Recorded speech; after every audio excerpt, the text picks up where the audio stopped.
Assalamualaikum warahmatullahi wabarakatuh. Jumpa lagi dalam channel YouTube Umi Erdana Handono dalam serial Kristologi. Umi, apa kabar? Alhamdulillah baik. Alhamdulillah. Diko gimana kabarnya? Alhamdulillah sehat, Umi. Alhamdulillah. Nah, Umi, kita kembali berbincang-bincang lagi nih, Umi, tentang Kristologi. Nah, Umi, bentar lagi kan Idul Adha atau Idul Kurban. Nah, kayak yang Umi waktu itu jelasin ke Fitri nih, waktu itu kan mereka itu nggak ikut merayakan Idul Adha kayak Idul Fitri itu. Kalau Idul Fitri kan mereka ikut euforia nih, ikut selamat merayakan Idul Fitri gitu kan, menolak lahir batin. Kalau Idul Adha, Fitri nggak pernah dengar tuh mereka ikut juga euforia kita. Itu kenapa sih Umi mereka? Dan tidak ada ucapan selamat Iya, Idul nggak Adha ada. ya? Iya, nggak ada. Oke, ini pertanyaan yang bagus sekali. Mengapa umat Kristen tidak mau ikut merayakan Idul Adha? Jawabannya adalah karena jika umat Kristen merayakan Idul Adha, maka sama saja mereka mengingkari keimanan mereka terhadap kitab suci mereka. Kok bisa gitu, Umi? Nah, oke. Umi jelaskan ya. Oke, Umi. Tapi sebelumnya Umi bertanya dulu ke Fitri. Apa tuh? Siapakah putra yang dikurbankan oleh Nabi Ibrahim alaihissalam? Nabi Ismail alaihissalam. Emang ada perbedaan, Umi, antara itu yang disembelih itu antara kita sama mereka? Pertanyaan cerdas. Iya, emang beda. Oh, beda. Keimanan antara Kristen, Yahudi, dan Islam dalam menjawab siapa yang dikurbankan oleh Nabi Ibrahim alaihissalam berbeda. Jadi menurut Kristen dan Yahudi itu Nabi Ishak alaihissalam. Menurut Islam Nabi Ismail alaihissalam.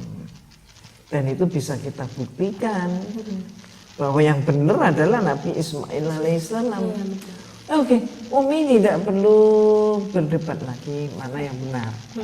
Karena sekali lagi bisa kita buktikan antara pendapat Yahudi, Kristen atau Islam. Tapi yang ingin kita kupas saat ini, mengapa sampai ada pendapat yang mengatakan bahwa Nabi Ishak lah yang dikurbankan oleh Nabi Ibrahim. Nah, ini penting kita jawab, penting kita ketahui. Iya, benar. Karena hal ini merupakan salah satu dari sedemikian banyak kesalahpahaman yang melahirkan perbedaan hingga hari ini. Ada Yahudi, ada Kristen, ada Katolik, dan juga samping itu ada Islam.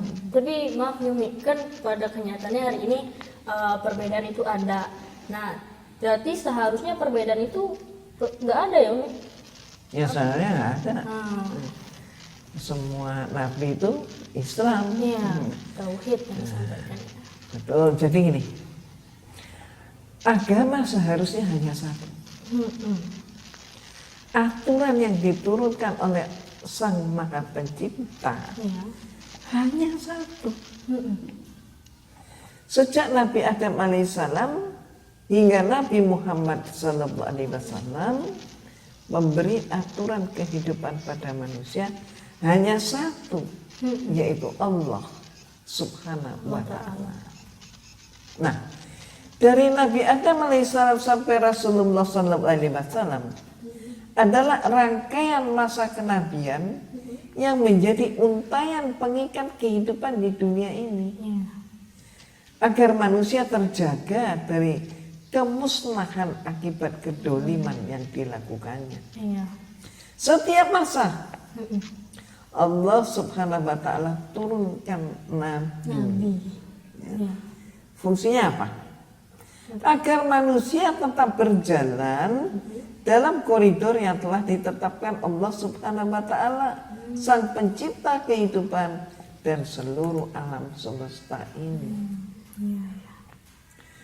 Nah, coba ya kita tengok di dalam ayat-ayat Allah dalam kitab suci Al-Quran, surat Al-Dariyat ayat 56. Umi langsung terjemahnya ya. Ya, Umi.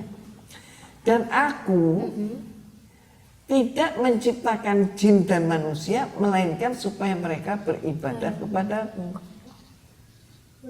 Oke. Ya, oke, Umi. Ayat ini sangat jelas. Ya. Allah Subhanahu wa taala menciptakan manusia mulai dari Nabi Adam sampai manusia di akhir zaman. Tujuannya cuma satu, yaitu apa? Untuk menyembah Allah Subhanahu wa taala. Iya. Menyembah. Karena apa?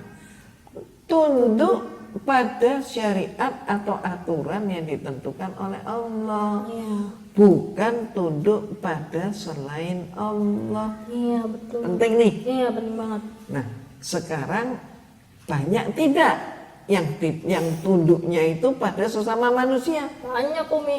Banyak banget yang nggak tunduk sama aturan Allah, bahkan dia malah memilih tidak percaya adanya Tuhan atau ateis itu ya kan. Ya. Iya. Terus buat hukum-hukum sendiri gitu ya.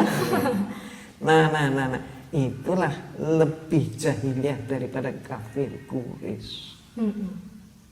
Tapi ya, coba apa makna jahiliyah? Jahiliyah artinya itu bodoh, Umi. No? Kafir Quraisy aja kalau ditanya siapa Tuhan mereka, maka mereka kafir Quraisy ini jawab Allah.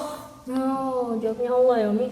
Dan bahkan sebelum masa Islam, maksudnya sebelum Rasulullah SAW lahir, kafir Quraisy menamai anak mereka dengan nama Abdullah. Oh, Abdullah artinya hamba Allah ya, Umi. Lah, ini berarti mereka iya, mengakui adanya Allah. iya. Hanya saja mereka disebut kafir karena mereka tidak mau tunduk pada syariat atau aturan yang Allah Subhanahu wa taala sampaikan kepada Nabi Muhammad sallallahu alaihi wasallam. Paham, insyaallah. Mereka maunya membuat aturan sendiri. Jadi kasih aturan, bikin aturan sendiri. Ya, sesuai kreasi mereka, sesuai adat istiadat mereka, sesuai apa kata nenek moyang mereka. Mengaku Allah sebagai Tuhan tapi tidak mau diatur oleh aturan Allah, itu namanya kafir. Ya, itulah mereka kafir Quraisy. Nah, sekarang kalau ada yang menyatakan bahwa Tuhan itu tidak ada, atau disebut ateis itu tadi ya, maka sesungguhnya dia lebih bodoh dari kafir Quraisy. Nah, kan kafir Quraisy itu disebut jahiliyah atau bodoh. Berarti kalau orang yang ateis double dong jahiliyahnya. Betul. Oke. Sudah, kita nggak perlu melebar ke sana ya. Tadi kan kita membahas tentang kurban. Oh, oke. Ya kan? Ya. Iya. Jadi kan bahasannya sampai tentang agama itu hanya satu, yaitu Islam, Ya. ya kan, Umi? Agama hanya satu, yaitu Islam. Sejak Nabi Adam alaihissalam sampai Rasulullah sallallahu alaihi wasallam. Hanya saja yang membedakan tiap masa adalah syariatnya. Atau bahasa gaulnya gitu ya. Bahasa gaulnya SOP-nya yang beda. SOP-nya. Nah, ini coba tengok di dalam kitab suci Al-Quran surat Al-Hajj ayat 67. Terjemahnya, bagi setiap umat telah kami tetapkan syariat tertentu yang harus mereka amalkan. Maka tidak sepantasnya mereka berbantahan tentang engkau dalam urusan syariat ini. Dan serulah mereka kepada Tuhanmu. Sebab engkau Muhammad berada di jalan yang lurus. Demikianlah firman Allah. Nah, sampai sini paham? Insya Allah paham, Umi. Jadi Sesungguhnya dari masa ke masa pertarungan yang abadi adalah pertarungan antara ketauhidan dan pengkhianatan ketauhidan. Iya, benar-benar. Menyatakan ada Tuhan selain Allah itu sudah bentuk pengkhianatan terhadap ketauhidan. Ini selalu terjadi sepanjang masa dalam bentuk dan ragam yang beda. Beda-beda. Tapi intinya yaitu Sama. gitu ya. Dan peringatan Allah agar manusia senantiasa menjaga ketauhidan ada dalam Al-Quran dan sangat banyak tentang ayat-ayat ini. Nah, munculnya agama-agama selain Islam, yaitu Yahudi, Kristen, dan berbagai ragamnya, ya, juga tidak lepas dari pengkhianatan terhadap ketauhidan. Buka surat At-Taubah ayat 30. Dan orang-orang Yahudi berkata, Uzair adalah putra Allah. Yahudi. Ya. Dan Nasrani berkata, Al-Masih adalah putra Allah. Demikianlah, itulah ucapan mereka dengan mulut mereka. Mereka meniru perkataan orang-orang kafir yang terdahulu. Allah memerangi, melaknat mereka, bagaimana mereka sampai berpaling. Sesungguhnya kafirlah orang-orang yang mengatakan bahwasanya Allah salah seorang dari yang tiga. Salah seorang dari yang tiga. Padahal sekali-kali tidak ada Tuhan selain Tuhan yang Maha Esa. Jika mereka tidak berhenti dari apa yang mereka katakan, pasti orang-orang yang kafir di antara mereka akan ditimpa siksaan yang pedih. Maka diutusnya Nabi Muhammad SAW adalah bentuk mengembalikan ketauhidan atau yang disebut oleh Barat kembali kepada monoteisme. Oh, monoteisme. Ya. Nah, kembali ke masalah kurban. Ya, kembali ke kurban. Yahudi, Kristen memiliki pendapat berbeda tentang siapa yang dikurbankan. Pertanyaannya adalah mengapa ini terjadi? Karena akan sangat penting untuk kita ketahui. Iya, benar, penting banget. Dalam Al-Quran, dalil tentang kurban kita dapati pada surat As-Saffat ayat 102, 103, dan 112. Coba ya. Di dalam surat As-Saffat ayat 101 dinyatakan, maka kami beri dia kabar gembira dengan seorang anak yang amat sabar. Ayat 102.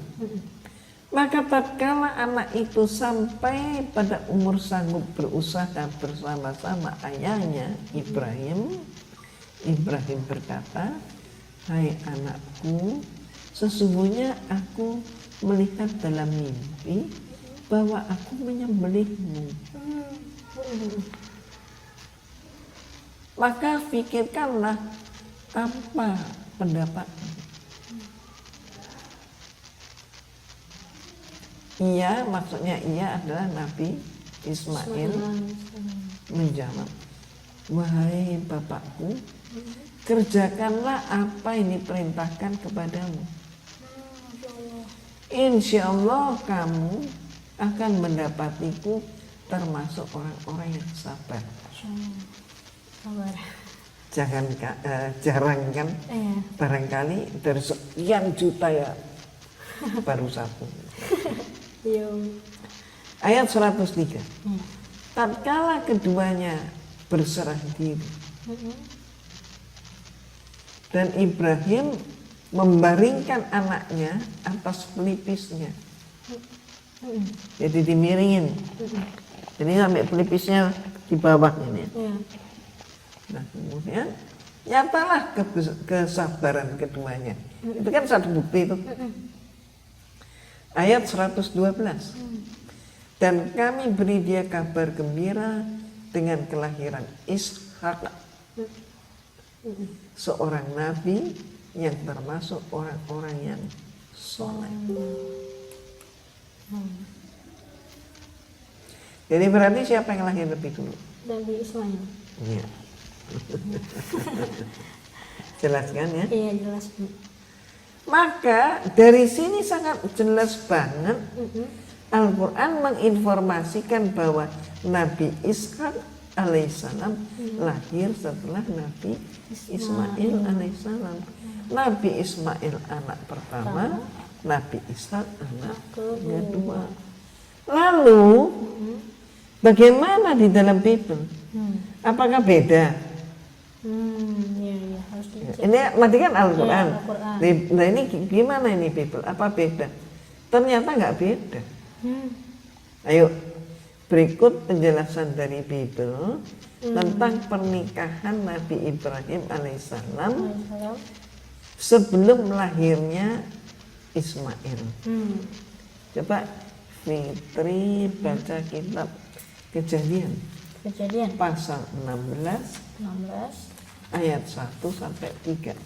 16 1 sampai 3.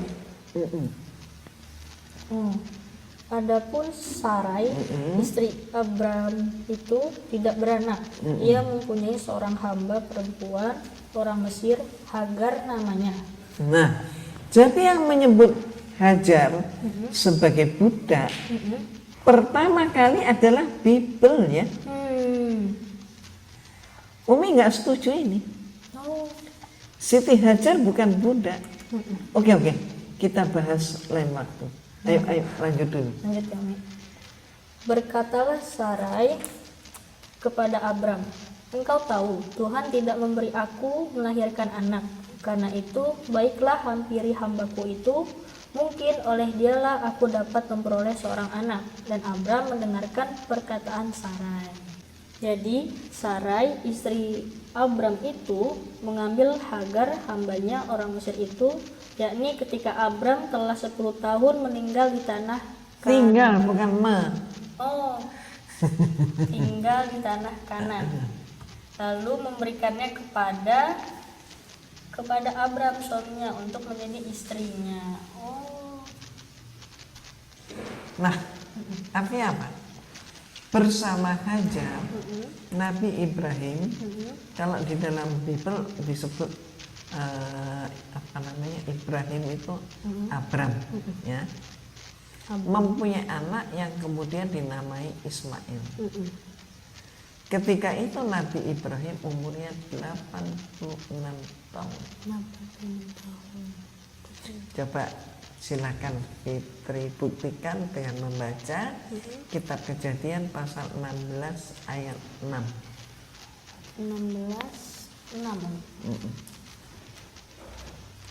Ini 16 ayat 6 mana ayat 6? Abram berumur 86 tahun ketika Hagar melahirkan Ismail baginya. Dan ketika Nabi Ibrahim berumur 99 tahun, baru lahirlah seorang anak lagi, namun dari pihaknya Sarah ya, bukan dari Hajar.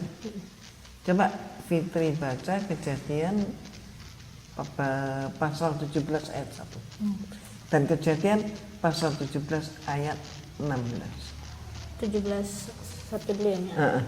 Ketika Abram berumur 99 tahun, maka Tuhan menampakkan diri kepada Abram dan berfirman kepadanya, Akulah Allah yang Maha Kuasa, hiduplah di hadapanku dengan tidak bercela. Lanjutnya. Tadi berapa nih? 17 ayat 16.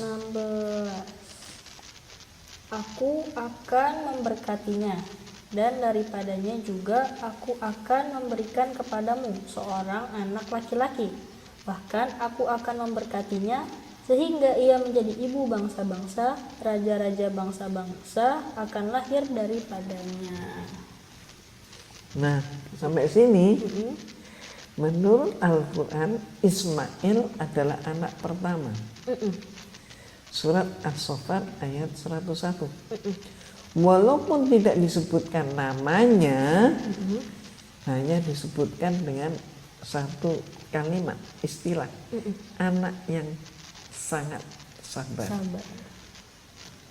Dari surat As-Saffat ayat 112 diinformasikan tentang kelahiran anak berikutnya yang disebut Ishak. Oh iya, di Al-Quran disebutin ya, anak keduanya Nabi Ishak. Anak kedua Nabi Ibrahim yang disebut termasuk orang-orang yang soleh. Kalau Nabi Ismail disebut sebagai anak yang amat sabar. Informasi dari Bible sampai di sini pun masih sama dengan Al-Quran. Bahkan dengan detail menyebutkan Nabi Ibrahim usianya 86 tahun, lahirlah Ismail. Sebagaimana tercatat dalam kitab Kejadian pasal 16 ayat 16. Nabi Ibrahim usia 99 tahun, lahirlah Ishak. Itu tercatat di dalam kitab Kejadian pasal 17 ayat 1. Namun aneh bin ajaib. Apa tuh? Pada kitab Kejadian pasal 22 ayat 2, coba dibuka. Coba dikatakan bagaimana? Fitri baca. 22 ayat 2 ya. Firman-Nya, ambillah anakmu yang tinggal itu. Bukan tinggal. Oh, tunggal. Oh ya, maaf Umi. Ambillah anakmu yang tunggal itu, yang engkau kasihi, yakni Ishak. Pergilah ke tanah Moria dan persembahkanlah dia di sana sebagai korban bakaran pada salah satu gunung yang akan kukatakan kepadamu. Nah, gimana? Lah kok bisa jadi Ishak ya di sini? Tadi Kok malah anak tunggal? anak tunggal malah dibilangnya. Tadi iya ya. Baru sadar tadi dibilangnya Nabi Ismail kan. Terus Nabi Ishak, sekarang dibilangnya tunggal. Bin ajaib ya. Nah itulah. Ini adalah bagian yang sudah diubah. Mengubah ayatnya ini. Kelihatan sekali kan? Iya. Bahkan malah nggak nyambung dengan Kejadian pasal 16 dan 17. Apakah karena Ismail lahir dari Hajar yang oleh Bible disebut sebagai budak, maka dianggap anak tidak sah? Tidak juga. Ada ayat Bible yang menyatakan bahwa Ismail adalah anak sah Nabi Ibrahim alaihissalam. Coba Fitri baca Kejadian pasal 25 ayat 12. Ayat 12. Oh.